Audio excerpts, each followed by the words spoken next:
Hello, hello, hello, and welcome to Bleav. That's Bleav in Lions right here on the Bleav Podcast Network. I'm your host, as always, Jack Kavanaugh at Javanaugh87, and I am here to talk about an absolutely wild week in perhaps the wildest NFL offseason, really of all time. But before we get into that, we've got to talk about our friends over at Bet Online because it's that time of year as college basketball takes center stage with the tournament finally upon us. And if you're looking to wager this year, Bet Online is the number one spot for your updated odds and info, along with great contests, including the bracket contest, where you have a chance to take home the top prize. Head over to the website or use your mobile device to sign up today and receive your 50% welcome bonus with your first deposit. Just use our promo code Bleav to get started. That's BLEAV. Bet Online is your continued source for all your sports wagering needs, including live betting and your favorite Vegas casino games. Bet Online, where the game starts. And again, the games won't be starting for quite a while. But when they do, Tyreek Hill will be in a new uniform as he was traded from Kansas City over to the Miami Dolphins. And it is quite a big difference that we are looking at for these two rosters. So we'll start things off with Miami. And remember, they gave up a first round pick this year, a second round pick this year, a fourth round pick this year, a sixth round pick next year, and a fourth round pick next year. So that's quite the haul to give up for Tyreek Hill, but just look at how sweet this offense is. Tyreek Hill, Jalen Waddle, perhaps the fastest wide receiver duo in NFL history. They are now paired up. We've got Cedric Wilson in the slot, but really, all three of these guys are going to be in every position across the line of scrimmage. Be prepared to see a lot of trickery from Mike McDaniel, the first year head coach. And of course, for those of you watching the live show or the YouTube channel on the Bleav or Bleav YouTube channel, make sure you remember you can see our depth charts.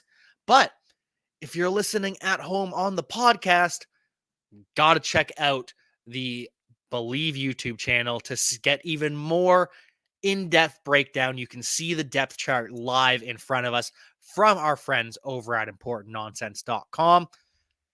And the Dolphins didn't just stop with Tyreek Hill. They added Chase Edmonds, the running back from Arizona. Fantastic pass catcher. They brought over Raheem Mostert from San Francisco. He's got that rapport with Mike McDaniel already built in. So that's two quality running backs to start over last year's incumbent, Myles Gaskin, and his backup, Savon Ahmed. And the Dolphins have invested well in their offensive line, too, with Teron Armstead, thought by many as the number one free agent this cycle. He's their new left tackle. They got a new left guard in Dallas Cowboys former guard Connor Williams. Just got to figure out the center and what they're doing on the right side of that line. And the Dolphins are looking dangerous. They very well could compete with the Buffalo Bills. And I'm not saying they're going to beat them. But the fact that Buffalo versus Miami is prime time television now, imagine hearing that 5 years ago. And of course, we also have to look at what this does to Kansas City, because their offense really really takes a hit with this. And I know they save a bunch of salary cap that they needed to do after rebuilding the offensive line last year. But going from Travis Kelce and Tyreek Hill to Travis Kelce and Juju Smith-Schuster and Marquez Valdes-Scantling, it just doesn't get the juices flowing like the Kansas City offense of last year and the year before. It's going to be interesting to see what sort of magic Patrick Mahomes can cook up with these pass catchers, because they've also got 2 first-round picks in the draft. They've got 2 second-round picks in the draft, and they've got more money to spend. So do they keep adding at pass catcher? It's Patrick Mahomes. Whatever he gets, he will make magic out of. It's just a far cry from what we're used to in Kansas City. The offensive line remains one of the best in the league, so at least Patrick Mahomes will have time to throw it. It's going to be Marquez Valdes-Scantling streaking down the sideline instead of Tyreek Hill. And that's going to be weird as heck. But the show must go on. We must continue to roll forward in the NFL. And as my co-host Jerry Ball has said before, there's no loyalty from these franchises in the NFL. And so as a player, you have to get yours when you can. And so when Devontae Adams signs this mega extension with the Las Vegas Raiders, Tyreek Hill's eyes are opened, and now he wants to get his bag as well. You can't blame him. You can't blame Kansas City for moving on. Football just is like that sometimes. And that's exactly the case with Baker Mayfield, because no one wants him at this point. And Baker just got done dirty. Let's be real here. The Browns traded for Deshaun Watson despite 22 civil lawsuits alleging sexual assault. We're not going to get into any of the Deshaun Watson discourse. That is a story for another time when the NFL decides what they're going to do. But what I want to talk about as a Lions fan is, where does Baker Mayfield go? Because Matt Ryan has landed with the Colts, so he's not going there. He's not going to Atlanta because they've chosen Marcus Mariota as their bridge quarterback. He's not going to New Orleans because they've chosen Jameis Winston for another year. He's not going to Pittsburgh because they've chosen Mitchell Trubisky as their bridge quarterback. At this point, for Baker Mayfield and for Jimmy Garoppolo, they're just left out in the cold through no fault of their own. And it's just different for Jimmy Garoppolo. He has the shoulder surgery that he's coming off of, and so it's harder for teams to trust in investing in him. But for Baker, he just was sent out on the street. And teams know that the Browns not only can't afford Baker's salary, but even if they could, they can't afford to keep Baker Mayfield in this locker room. We all saw the letter from Baker to the city of Cleveland. And this relationship is fractured beyond repair. It's only going to hurt the locker room. So teams know Cleveland needs him gone, and they can't afford to cut him. So at this point, the word is it may cost a pick from the Cleveland Browns for a team to eat Baker Mayfield's salary this year.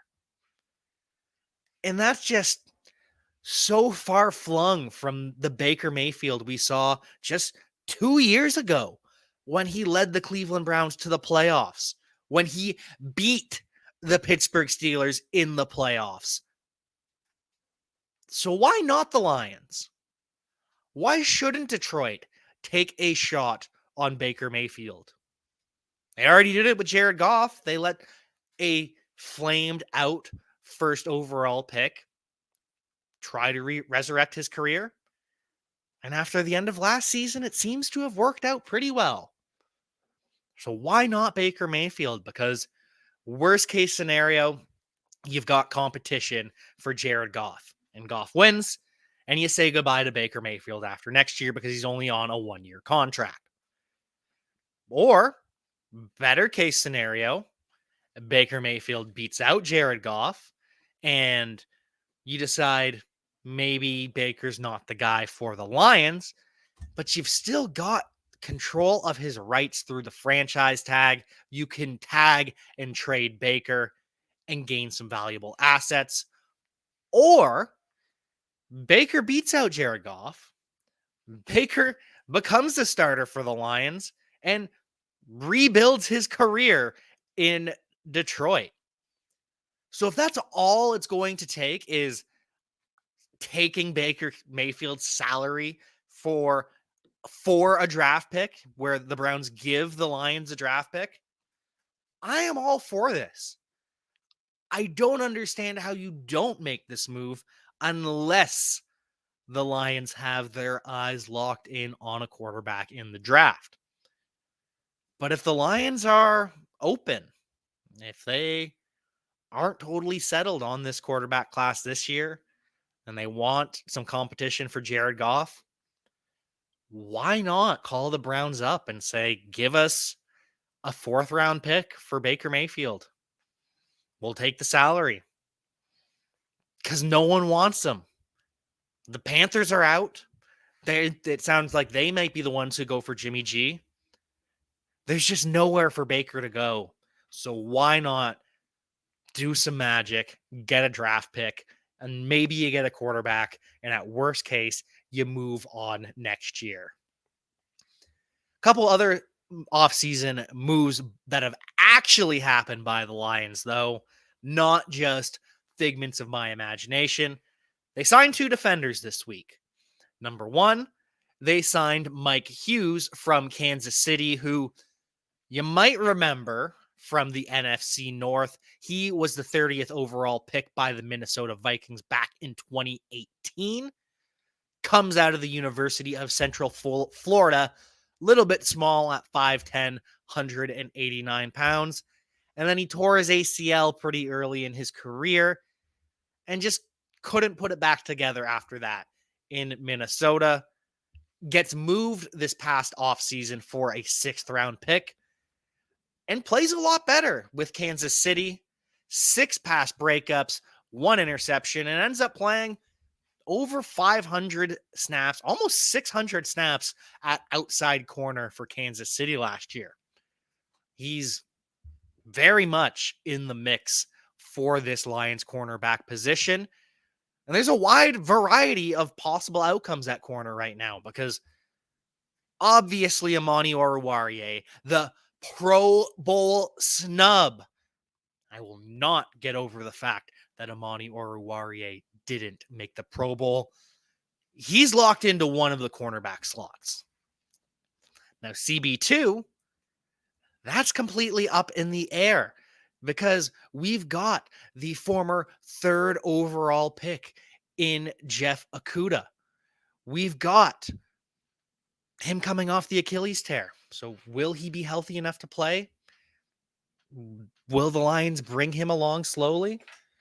That's still to be determined.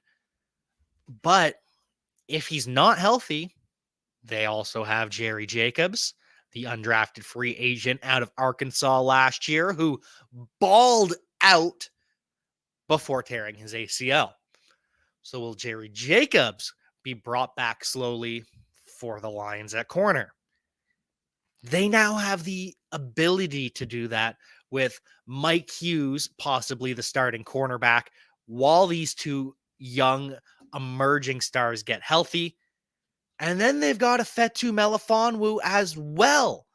Because remember, he missed a lot of the year with a quad injury, but when he came back, he was shadowing Devontae Adams and DK Metcalf for the Lions. So don't sleep on Ifeatu Melifonwu ultimately winning the CB2 job to start the season while Okudah and Jacobs get healthy. Lots of options here. And that's a good problem to have if you're the Detroit Lions. And You can see, if you're on the YouTube channel right now, you can see the depth chart and how it stacks up. Oruwariye at one CB slot, Jacobs, Akuda, and Hughes competing for the other one. And then we've got AJ Parker down here in the slot, the UDFA out of Kansas State last year, who performed very well for an undrafted player. Won the job out of camp, which is just a testimony to how Dan Campbell has instilled the competition for this Detroit Lions team. Beats out two veterans in Nickel Roby-Coleman and Corn Elder. So every bit the chance that AJ Parker is the starting slot once again. Or if he doesn't perform and develop the way he expects, Mike Hughes can also play in the slot if he needs to, which allows Hughes and either Akuda or Jacobs to start. Or we could also be looking at a move to safety from Afetu Melifonwu, the 6'3", 212 cornerback, because that's a safety build, playing corner. We could be looking at a move to safety from Jerry Jacobs or Jeff Okudah too, because they are strong tacklers and great against the run. So there's a lot of options and a lot of moving parts in this Lions secondary, which just makes things all the more exciting on defense. And I know people have complained, well, the Lions are really just running back the same defense as last year. The only difference is Mike Hughes. Think about when the Lions are healthy and think about the talent that's available in the draft. Stop worrying. The Detroit Lions are in this rebuild for the long haul. They're doing it the right way. And so for now, part of the doing it the right way is a wide open competition at inside linebacker. And once again, if you are on the YouTube channel, the Bleav YouTube channel, you can see Alex Anzalone, last year's starter at the Mike linebacker position. He has re-signed.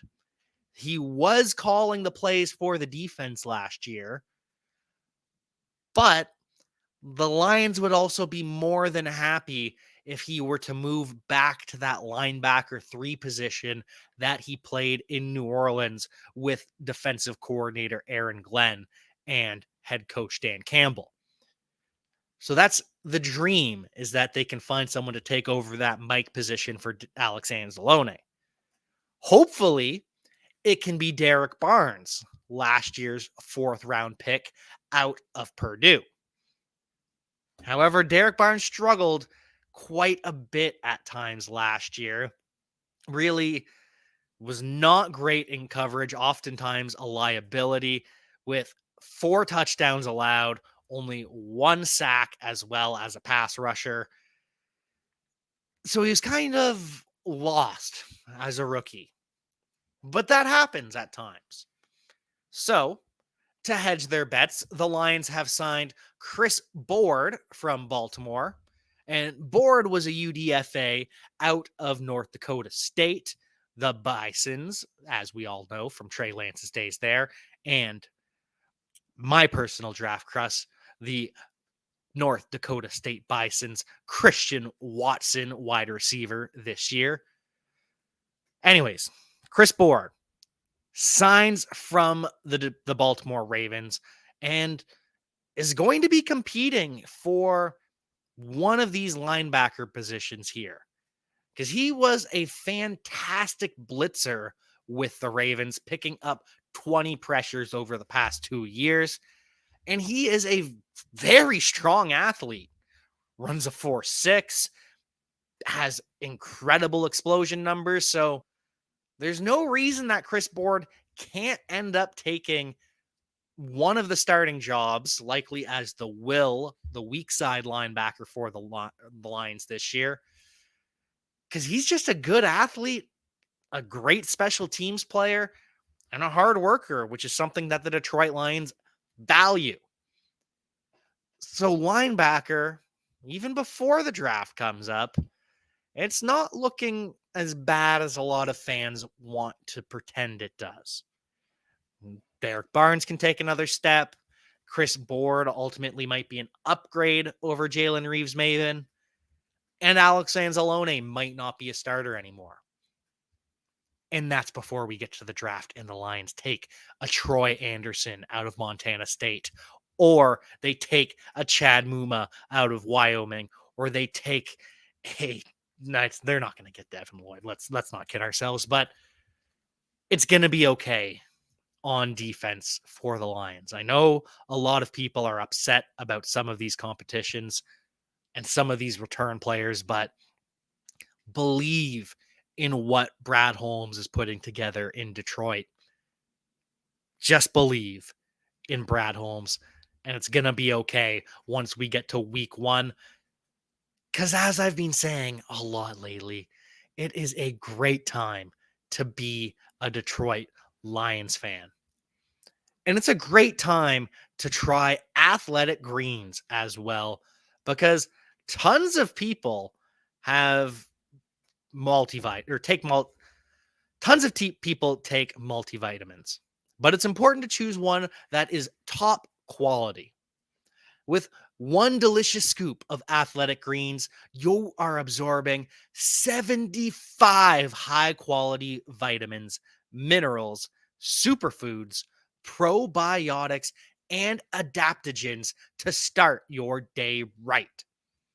Their special blend of ingredients supports gut health, supports your nervous system, supports your immune system, supports energy, recovery, focus, and aging. It's also lifestyle friendly and fits a wide range of diets with only 1 gram of sugar and no chemicals or artificial flavoring. Reclaim your health and arm your immune system with convenient daily nutrition. It's just 1 scoop in a cup of water every day. That's it. To make it easy, Athletic Greens is going to give you a free 1-year supply of immune supporting vitamin D and 5 free travel packs with your first purchase. All you have to do is visit athleticgreens.com/Bleav. That's BLEAV. Again, that's athleticgreens.com/BLEAV. These statements have not been evaluated by the Food and Drug Administration. These products are not intended to diagnose, treat, cure, or prevent any disease. Athletic Greens. Take ownership of your health. And the Lions are taking ownership of this offseason, whether fans want to believe it or not. They recently hosted free agent pass rusher Arden Key, who ultimately left the building and is now visiting the Jacksonville Jaguars. But the Lions still in the mix for Arden Key, the quick edge rusher who was quietly productive for the Raiders for about 3 years and then absolutely broke out all over the place last year for San Francisco. Put up 8 sacks, 39 total pressures. Big year for Arden Key. So does the interest in Arden Key sign that maybe the Lions aren't taking an edge at 2? Or maybe it's a sign that they're not that confident in Romeo Okwara's recovery. Or maybe it means nothing at all, which is the most likely scenario, because every team is trying to get better at this point in the offseason. Every team is trying to find value deals that they can sign talented players on. Every team is doing their due diligence at every position. So don't read too much into the Lions talking to Arden Key. Ultimately, even if they sign him, it doesn't really mean anything for their draft plans. But if he signs in Jacksonville, I will be a little bit upset, especially after we took the Jacksonville Jaguars. DJ Chark, DJ Chark, DJ Chark, who had a lot to say about his former head coach with the Jaguars, Urban Meyer. And if you're a Michigan fan here, go Blue, you probably already didn't like Urban Meyer. You probably already thought he was a jerk. You thought he was a grifter. You thought he was a fraud. This just kind of backs up the point because Chark came out and said, you've got players in fear they're going to lose their jobs. You've got coaches who are belittled in front of us as in the players. And I can only imagine what he was doing behind closed doors. Chark was ultimately surprised Urban even lasted as long as he did in Jacksonville. And then it wasn't Chark who pointed this out, but there was a little birdie that said Urban Meyer didn't even know who Aaron Donald was. You had to ask who the number 99 circled right here on the Rams was. And then when he found out he went to Pitt, and that he was a small school guy, he was a little bit less impressed. And that's just Urban Meyer. All he can do is speak to the prestige of Ohio State and the culture that he's building and his national championships. He coasts off recruits and strong classes and strong coaching staff around him to bully young and scared kids. You can't do that in the NFL. It didn't work for Chark, and that's why I'm happy. It didn't work for Urban Meyer, as DJ Chark has pointed out. And that's why I'm happy we have Dan Campbell with the Detroit Lions, and we have Aaron Glenn as our defensive coordinator, and we have all of these former players on the staff, like wide receiver coach Antoine Randall L., or like running back coach Deuce Staley. The fact that these players have been in an NFL locker room and can relate to the players makes a difference. It humbles you. It makes you understand that you don't know everything. And that's something that Urban Meyer just couldn't accept. A lot of people struggled last year in Jacksonville, including Chark before he was injured. And he is fully healthy now, looking to get back to the 1,000-yard, 8-touchdown season that got him to the Pro Bowl just 2 years ago. And in Chark's opinion, that's going to come thanks to a combination of Jared Goff, of Josh Reynolds, of Amon-Ra St. Brown, and of TJ Hawkinson opening up the field and allowing him to get back to his 2019 form. And I think he can do it. I think DJ Chark is going to have a big season for the Lions. And I really don't care at this point who the wide receiver one is between Chark and Amon-Ra St. Brown.